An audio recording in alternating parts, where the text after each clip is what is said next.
Selamat pagi anak-anak. Pada pagi hari ini kita bertemu kembali dengan saya Pak Rensus J. Simanjuntak pada mata pelajaran prakarya.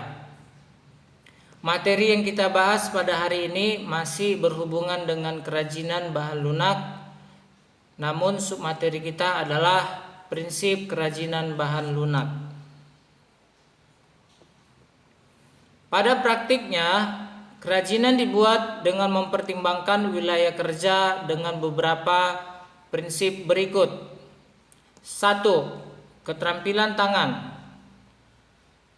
Kerajinan dibuat dengan menggunakan keterampilan tangan, meskipun diproduksi dengan jumlah yang banyak. Jadi kalau ada permintaan mencapai ribuan, kerajinan tersebut tetap dibuat menggunakan tangan. Yang kedua, keterampilan teknik.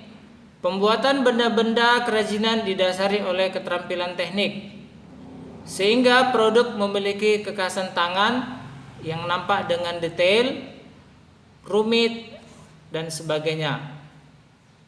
Yang ketiga, kedaerahan atau tradisional. Kerajinan merupakan benda-benda yang mempunyai nilai guna praktis, bersifat universal, dibuat dengan keterampilan teknik tangan, namun masih dipengaruhi oleh adat istiadat setempat. Nah, secara umum jenis karya ini dapat dipilah menurut manfaatnya, yaitu sebagai berikut. Yang pertama, kelengkapan busana. Produk dibuat untuk mempercantik diri dalam menggunakan busananya. Contohnya gelang, kalung, bros, dan cincin. 2. Kelengkapan suatu benda. Produk yang difungsikan sebagai kelengkapan suatu benda. Contohnya kotak tisu. Jadi kalau tisu tidak dibuat kotaknya, tidak ada nilai keindahannya. Jadi kalau ada kotaknya, maka akan nampak ada keindahan suatu benda tersebut. Yang ketiga, kelengkapan rumah atau bangunan. Produk kerajinan dapat dijadikan manfaat sebagai pelengkap rumah atau bangunan tertentu. Contohnya air mancur berbentuk kodok di taman rumah. Yang keempat, kelengkapan keperluan ritual atau upacara adat. Banyaknya ritual atau upacara adat Nusantara tentunya bervariasi pula kerajinan bahan lunak yang dapat dimanfaatkan sebagai pelengkap upacara. Nah, contohnya yang sering digunakan adalah lilin ya. Berdasarkan prinsip kebermanfaatan di atas, maka kerajinan bahan lunak dapat dikategorikan sebagai produk-produk berikut. Yang pertama, menambah keindahan. Keberadaan kerajinan bahan lunak dapat memperindah penampilan. Yang kedua, memberi kekhasan pada suatu benda. Jika diberi kerajinan bahan lunak, maka sesuatu akan terkesan khas.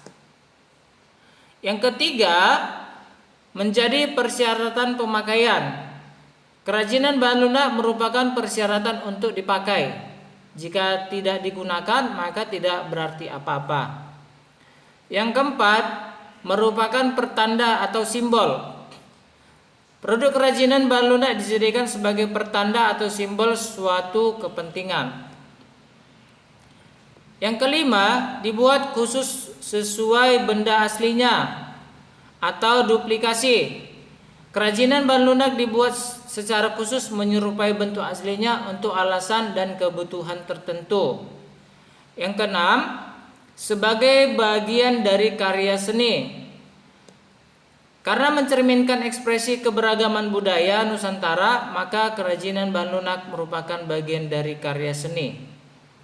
Nah, itulah paparan dari saya tentang materi kita pada hari ini. Semoga yang saya sampaikan pada hari ini dapat bermanfaat dan kamu bisa memahaminya. Sekian dan terima kasih. Di akhir kata saya ucapkan tetap semangat dan rajinlah belajar.